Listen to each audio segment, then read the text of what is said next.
Hello everyone, I hope you're all happy and healthy along with your respected families wherever you're located on this God's green earth.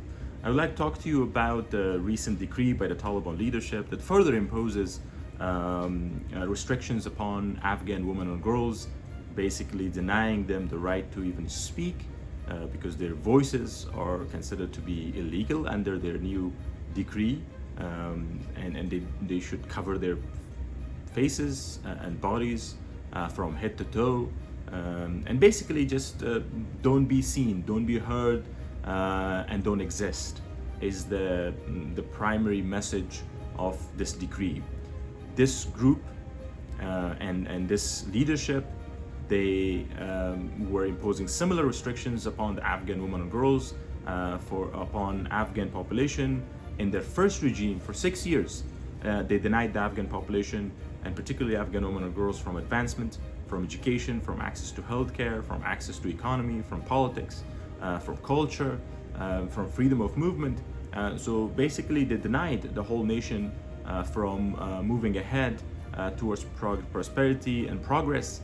And in the past 20 years, wherever they were located, that they were continuing their insurgency and terrorist activities against the Afghan forces and coalition allies, they imposed similar restrictions upon the population under their control, which forced those families and populations to be displaced, and they were coming and living in bigger cities of Afghanistan, escaping the Taliban tyranny in those areas. And right now they've taken over the whole country, and the whole Afghan population is taken hostage. They've turned Afghanistan into an open prison, particularly for women and girls. Basically, they do not have the right to leave their houses and are imprisoned practically, and practically gender apartheid is going on, and much worse than gender apartheid. This group is an anti-women group. They're, from the first days that they've taken charge, every day they're issuing new decree, new rules, regulations, all aimed at Afghan women and restricting and imposing restrictions against Afghan women and girls. Their animosity and their enmity towards Afghan women is really apparent. It's really appalling, and it stands in contradiction to the human rights, to the fundamentals of what we believe as human beings. It stands in contradiction to the Islamic teachings and Islamic values, because the Prophet's wife was a business person, and she had business. She would travel, she would interact with men, and she had employees. And these people, they're imposing these restrictions under Islam, which is completely wrong. And they are using the name of Islam, but it's completely un-Islamic what they're doing, and it stands in contradiction to the Afghan culture, the Afghanistan people's culture and beliefs, where women and womanhood has the highest regard and position in the society.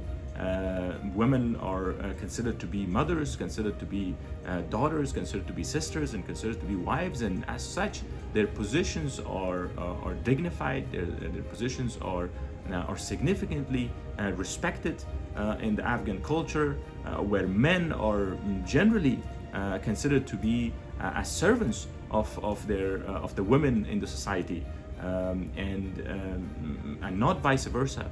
This mentality, this viewpoint that restricts women's freedom, women's rights, or degrades women's position is completely foreign to the Afghan culture and Afghan people's beliefs, and they're doing this group, and all of the efforts that they're doing, clearly it is to eliminate Afghanistan from the map, to eliminate Afghan women from the society, and it is an animosity that they're doing towards Afghanistan.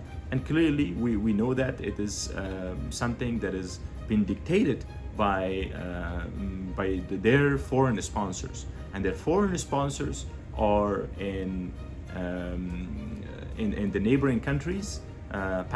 Some elements in Pakistan's inter-service intelligence agency, some elements in Iran's Islamic Revolutionary Corps, or IRGC, and there is a possibility that they are also tied to some in the Chinese security sector.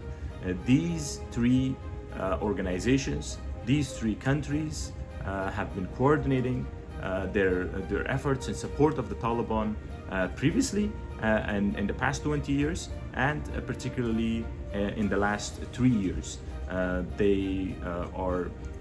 These decrees, these rules, these regulations come from the Taliban based on the dictation from outside to basically impose rules and regulations and restrictions upon the Afghan population to force them out of Afghanistan, make everyone flee, and whoever that stays, they will be subjugated to harsh treatment and live like prisons and live like laborers for them to grab Afghanistan, the lucrative land of Afghanistan, which is a strategic in that geography, but also there are significant level of wealth that is lying underneath Afghanistan, and these entities are collaborating with each other with an aim to basically confiscate and take the Afghan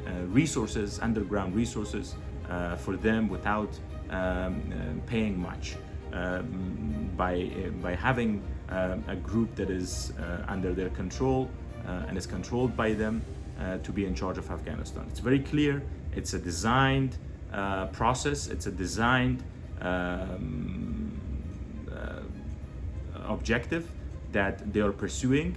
It's very obvious, and I hope that our international partners, coalition allies, see this and understand this and stand on the side of the Afghan people to free ourselves from the tyranny of the Taliban and to free ourselves from the evil design of the Chinese and the Pakistanis and the Iranians, and particularly their intelligence services.